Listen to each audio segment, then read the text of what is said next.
If you could start by telling us your name and how old you are. Yeah, people refer to me as JD, and my age is like late 40s. And a little bit about life growing up. Grew up in white, populated area, like a mini Salford. Bit racist coming up in through the ranks, you know what I mean? But you know, sort of family sort of old monastic codes, you know, like stand up for your own rights and that.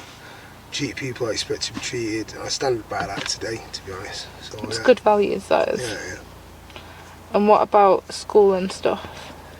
Yeah, a teacher used to always call me cheeky monkey, and I referred to her as being racist, and she said it was preposterous. And I says, whatever that means, you're still wrong, you're still racist. So yeah. But I never really good in the lessons and that. I was a good artist, and you know, I did best I could, I suppose. But I always got magnetised to the naughty crowd. Did you? Behind the bike sheds and all that, and coin toss against the wall and stuff like that. So yeah. Always in trouble. Yeah. Not always, but mostly. What happened after school?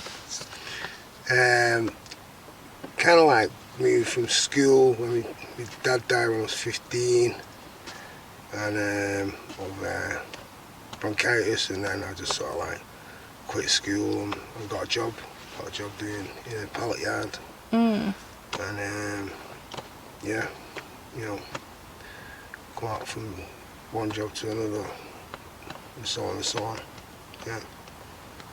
What did you want to be when you were growing up? I wanted to be a fireman. Yeah. You see, firefighters coming. But on fire, I thought that's what I want to do. What stopped you? I don't know. I was only young in it, so I think I just like, you know, wanted to make quick money, and back then there wasn't as many courses as there is now. So I just kept doing whatever come my way, to be honest. You know, labouring and stuff.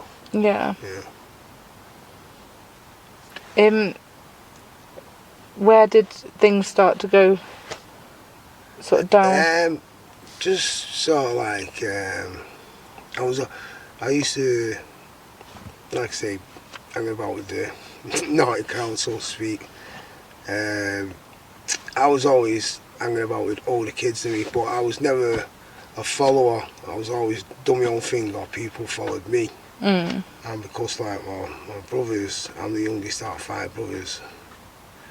I've got 4 sisters as well, I'm the youngest, but they was always like, I don't know, like an early generation of products of what I am, so to speak. So I was coming out with the naughty magazines and the flocks of weed what my brother lost in his room and all that stuff, you know what I mean?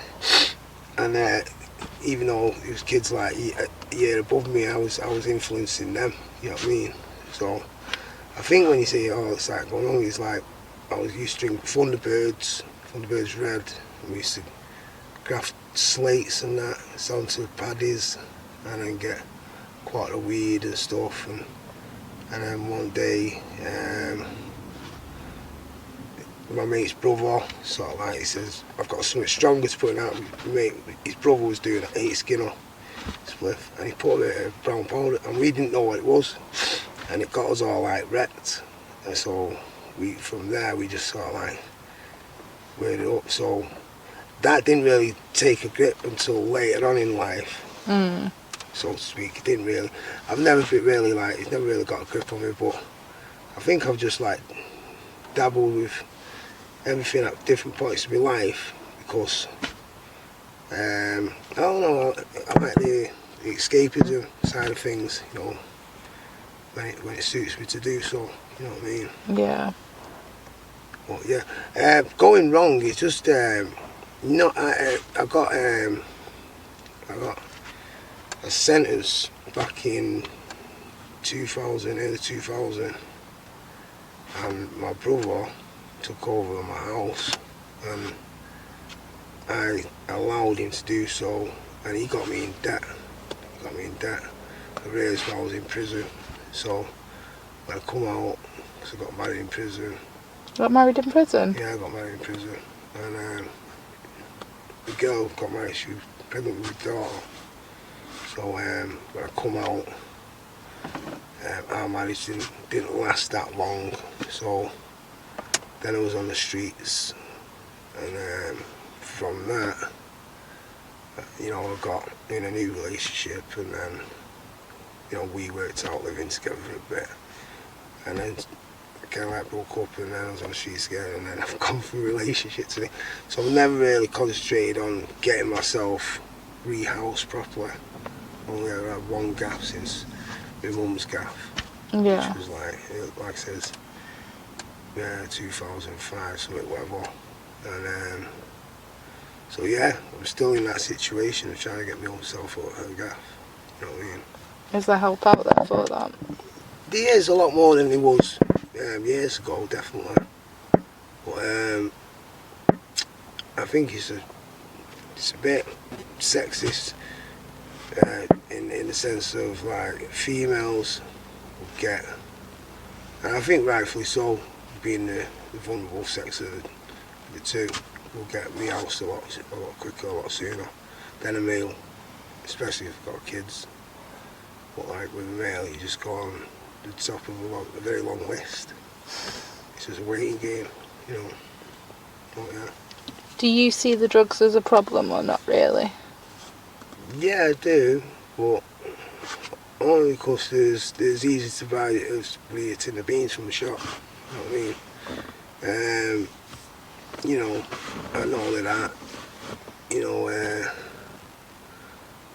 I think it boils down to a lot of relationship breakdowns, like white males, dabble with drugs, because it's like your own personal blanket. You're in a relationship with the substance, you know, which sort of like,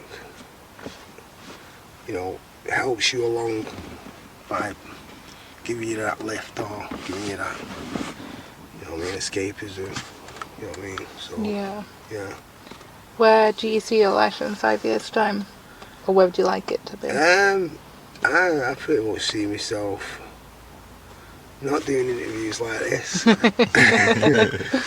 And you know, hopefully if I'm still around, being a better dad to my two kids, you know, and one of my kids will be an adult by that time, but yeah, and hopefully being housed and a bit more grounded, a bit more content, and hopefully being with my soulmate, which I thought I've had twice over the last two relationships. But yeah, pretty much. Have you got any advice for anyone watching this? Yeah, just, you know, go with your gut on wrong decisions. Try and steer away from definitely trying any substance, any drugs, and just avoid the wrong crowd. Just avoid trying to make the right decision before you step into doing the wrong one. You know. That's good, wise words. You're welcome. Thank you so much. Is there anything else you'd like? Nice. Thanks very much for watching JD's story. We're now going to talk a little bit about it. Please don't forget to subscribe if you have enjoyed. So JD, describe life growing up. I can't remember now how old he said he was. I'm sure he said late 40s. Yeah. So he said life growing up was a bit racist, which my math is shocking, but it would put it like in the 1980s. Yeah. So I can imagine. Hard time. Yeah. I can imagine that that's true. Yeah. And that must be real tough. Like, obviously, I have to be very careful what I say here. Like, obviously, racism is tough, whatever age you are, and it shouldn't happen, and it's not right.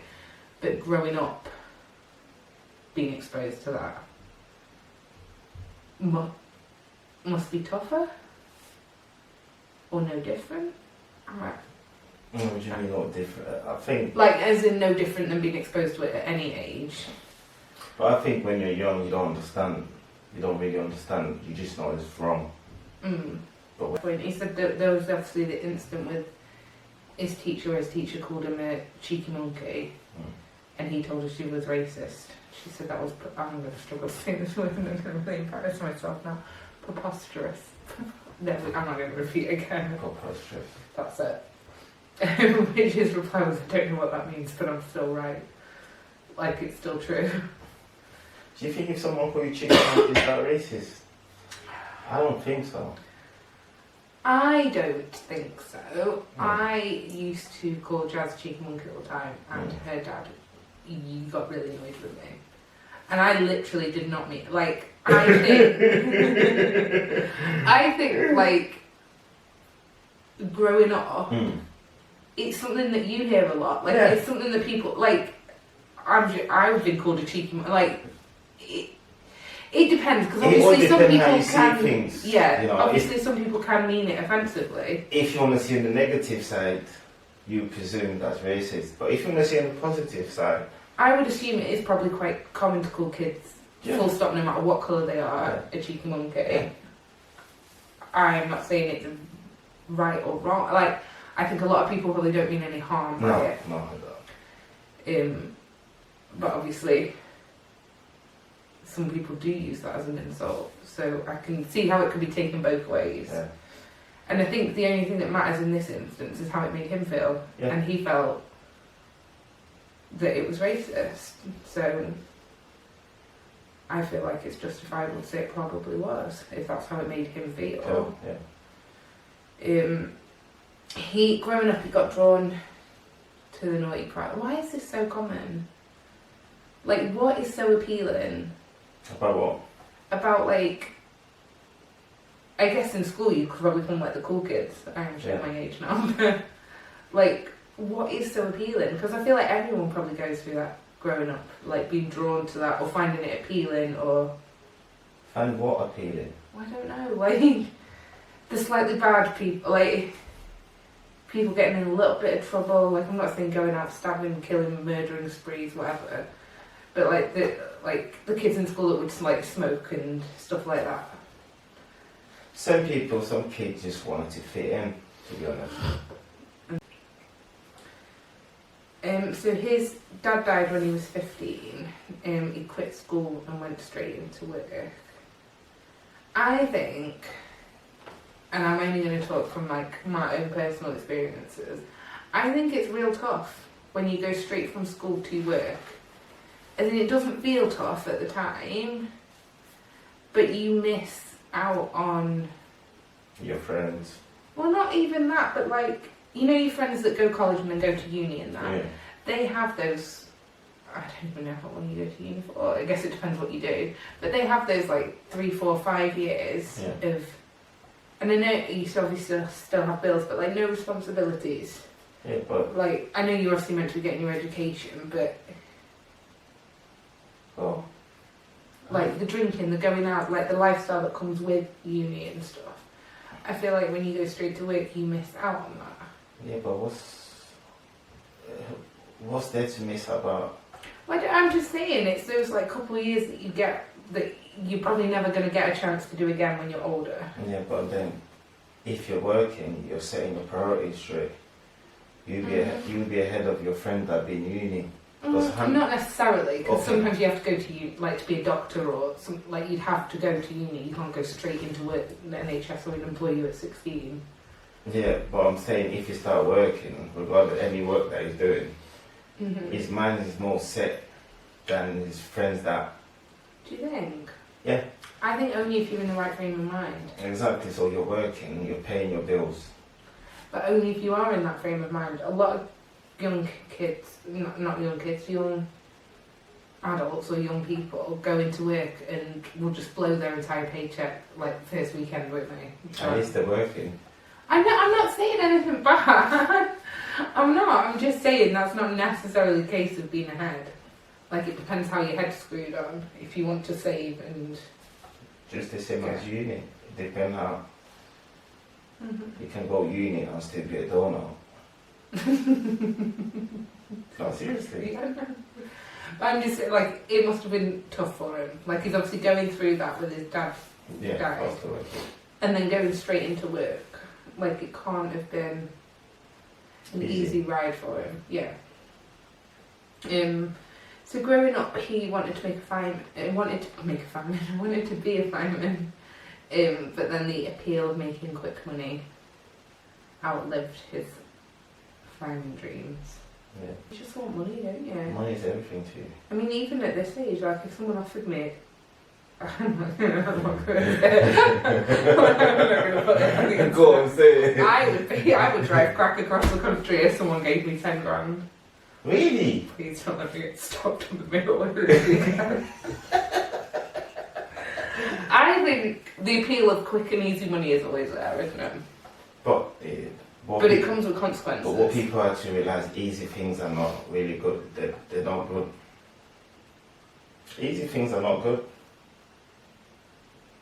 Elaborate. Please. Well, do you want me to elaborate? Mm-hmm. Making it easy money, right? Mm-hmm. Let me just say selling drugs is an easy money, but long term, you end up dead or jail. So easy money is not good in the long term. True. So even being a scam artist, Eventually stuff is probably going to catch up with you. and then you lose everything that you had. But when you're young, you're not thinking like that. Exactly. You're not thinking of the consequences. No, you there's just no see consequence, you know. your friends with money, and you're like, I want him. Like, I want to do it. So he always hung out with older people, but he saw himself as more of the leader than a follower. Like, he said he was influencing them rather than them influencing him, which I can see because he's quite a character. I can imagine that. Yeah. I can imagine him thinking, He just like the blind lead the blind. don't hold back. No. But at that I age, used you to think be you like know that. it all, don't Yeah, you? but exactly. That's what I used to the blind lead the blind. No one know better. Mm-mm. But you think you know it all. It's that really dangerous combination, isn't it, of Yeah. thinking you know it all, like not caring about consequences, and the people you hang out with. And I think put them all together. It's a lethal it's combination. So he first got introduced to heroin by his brother's friend. At least I think that's what he means. He talks about brown powder being put into a joint, so I would assume that was. That's sad. Yeah, Like, because he was the youngest, so like, his brothers are older, so his brother's friends must be well, you would assume are older. You would expect them to look out for their brothers, for sure, for their friend's little brother, wouldn't you? Yeah. Not do something like that. And he does say that it didn't have a grip on him then, like, it didn't really get a grip on him till later, and even then he's like, it's not really got a grip on me. For sure, I did. Yeah, I was going to say, I'm not sure how much of that I believe. Just having spoke to other heroin users, Yeah. I don't really think there's such thing as like an occasional. I mean, maybe I'm wrong, but There's other people just addicted to opium, and opium is part of heroin. But it seems to always be whenever opiates are involved, is when people's lives get destroyed or go downhill. The majority, yeah. So he got married in prison and then ended up living on the streets after the relationship ended, and that happened to him a couple of times. It seems to be quite a common theme, as in ending up, like a couple of the guys we've spoken to end up homeless after a relationship ends. I think it's because women are keep breaking the guys' legs heart.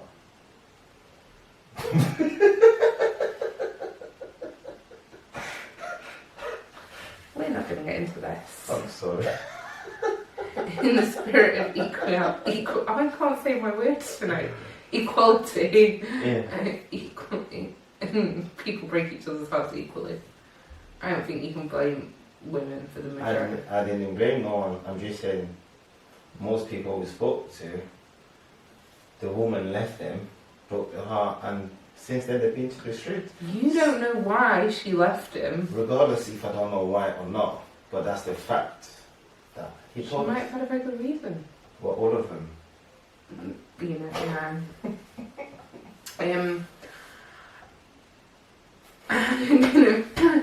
I don't know what to say.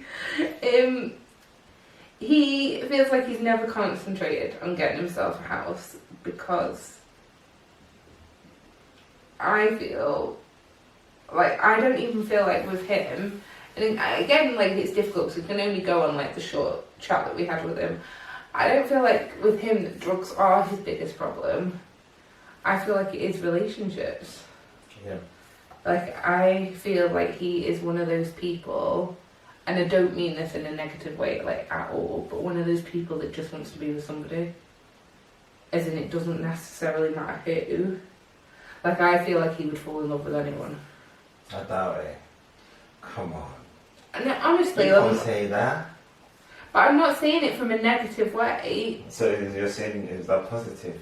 No, but I feel like he's maybe got things that he needs to work through, like Working on insecurities and that I feel like he is looking for a partner to hide those. Like, do you get what I mean? You know how some people use drugs and that as a distraction? Yeah. I feel like he treats relationships like that. Like, they make all the other problems go away, and I feel like he just focuses on this one person then. That's just what I felt like from You could talking be to wrong. him. That's just like my opinion. Yeah, Like, I felt like I know him.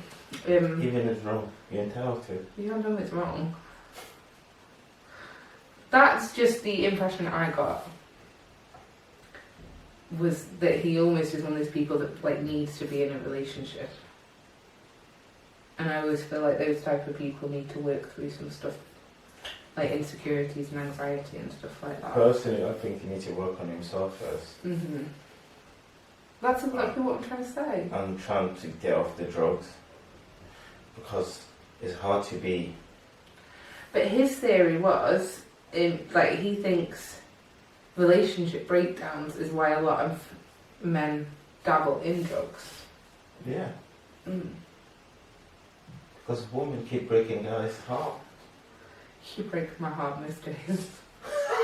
With pleasure. I get it.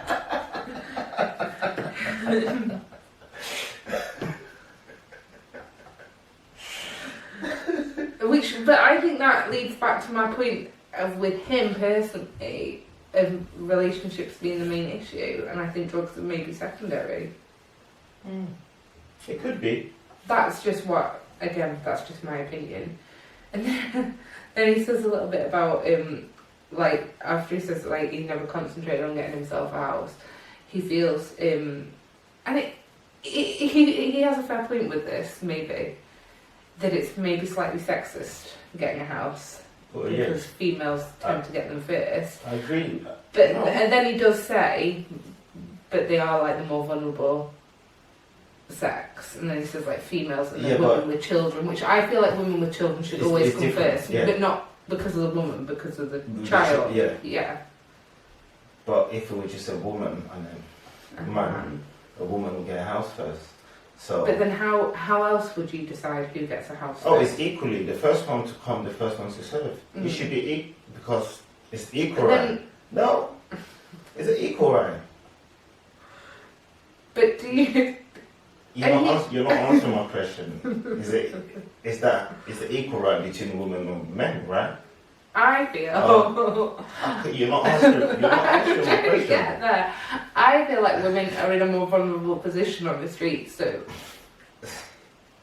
Why is that? I don't know. Well, I don't know. If we're equal, Okay, I said what I'm I just. exposed to the same danger as you're exposed. If you're equal, right? No. Why? So we're not Take the other morning in the past. So we're not If equal. that was you on your own at 6 a.m, would that guy have approached you? It could be. It could be.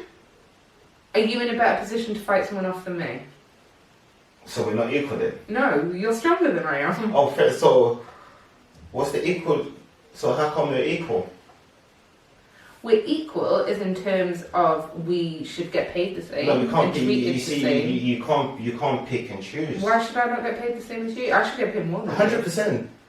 So if you do the same work, we should get paid the same. Yeah, that's all. A lot of feminists. A lot of feminists got listen. Oh no, I'm not going to speak. Actually, I feel like slamming hot water. No, I'm listening. My main take on it. Can I? No, I'm not gonna go Elaborate. there. I'm listening. No. Okay, so you know, oh my god, I'm just defending people left, right, and centre in this one. You know, with like Black Lives Matter. Yeah. And then you are the person Yeah. that's there screaming on the sidelines right now. But all lives matter. Like, we're not saying guys don't matter or guys are less or anything like that. But there are some areas where women are more vulnerable. There's some areas that men are more vulnerable as well. Like what? No, so you're not agreeing with me? No, I'm asking, give me an example. Do you know there's a lot of male suicide? The suicide rate's higher because they don't talk about the feelings. It's not about us talking about feeling. Okay, why is That's it? what happened. Yeah, but Regardless why it's not, but it happened more than female, right? So it's the same. Equal. it's not the same. It is the same. You would be statistically a lot safer walking into town now than I would be. So that's my point. Women and men, they're not equal then. They are equal. Women are just more vulnerable in certain areas. So that's not equal. Do you know what equal equals? Okay. No. So with like Black Lives Matter, we all know, like, it doesn't matter if you're black, white, whatever colour, we should all be treated the same. But black people need extra steps up in some places because they're not treated the same. No. When you're talking about treating the same, it literally has to be the same. No, because you've got to take into account that men and women are different. No. When you say something's equal, Equal opportunities, equal pay, equal rights, like. and I'm down, and I fully support you with that. Oh, thank you. But if we're equal, if I'm going outside and pick up 100 kg to bring it back home, you're doing the same thing. But I'm not, because I can't do it. So we're not equal then if you can't do it. I'm just not getting into this argument with It's you. not arguing, it's debate. I'm not getting into this debate because you infuriate me. I can't see your point of view, you can't see my point of view. And before we know it, it's going to be an hour of me and you. I can see where you're coming from. And I agree with you. But only thing I'm saying, if there's 200 kg outside, if we're equal, it's just doubled. if the 200 kg, 100 each, I'm going to pick up 100 kg to bring back home, you better go get another one. Because we're equal, right? No, it means if we were doing the same job, Yeah, that's the same do that job. If you can't do that, so we're not equal. We are! We just, just drop it, will you not? The only bit where I think that the argument doesn't work for women being more vulnerable is into getting housing first is if you take, say, like Liam. Like, he's so vulnerable. And, like, I think when it comes to being homeless, it doesn't matter what sex you are. No. I think being homeless makes you incredibly vulnerable. Yeah. Like, all the guys, think of all the guys that we spoke to that have been, like, beat up or run over or stuff like that and had all their stuff stolen. You're vulnerable. You're vulnerable, full stop, being homeless. And I don't think what sex you are makes a difference. Yes. And it's a sad situation that we can't just house everyone. No. Like, it doesn't even have to be their own house, just somewhere safe they can go to. And I know that's still far from ideal, and obviously own house is the goal, but I don't see how, like, in this day and age that we can't can't do it. Especially when you think, like, we do it for fucking dogs. Like, there's no if you see a stray dog, you ring the dog warden and they come fucking pick them up. But dog don't decide to be homeless. These people aren't deciding to be It's not about, homeless. it's not about, no, some people literally, Yeah, Yeah. but the majority of people are not homeless through choice. no. And it's sad. And then just like the last little bit is when you ask him what he wanted to be in 5 years' time, he just wants to be a better dad and with his soulmate, who he's already found twice already, but it wasn't. No. Just Again, keep looking. adding to my previous points. No, Do you believe in soulmates? no. Do you not? You have to find your soul first before you find your soulmate. That's not what I'm asking though. Like, do you believe in soulmates? No. No. Do you? No, because I think that's real sad then. Like, what if... Say, like, with my brother and Ellie, say he was her soulmate, like, that's a really sad thought to think that she then spends the next 60 years without finding love. No. Yeah. I don't believe in that. I believe maybe you can have multiple... I don't know, like... Probably. You go through different... Like, you grow in life, don't you? Like, someone that you're with at 16 might not suit you in 10 years' time, like, if you've changed and they've not. Yeah. That's difficult. Yeah. No, I don't believe there is one person you were destined to be with, and that's No. that. Because that's How many terrifying guys? thought. How many guys do you thought that was your soulmate before? I thought was my soulmate. Wow, the list is long. Nah, I mean, no, it's not. That's what I was really thinking. How long is the list? 2 or 3? I don't know what else was. How did it go? Fantastic. Notice the wedding ring. Yeah, so I don't believe in soulmate. I believe in like friend soulmates. Yeah, that's different, but I don't think No. And on that cheery note, let's go to Francis' third one. Thank you very much for watching. We'll see you again next week.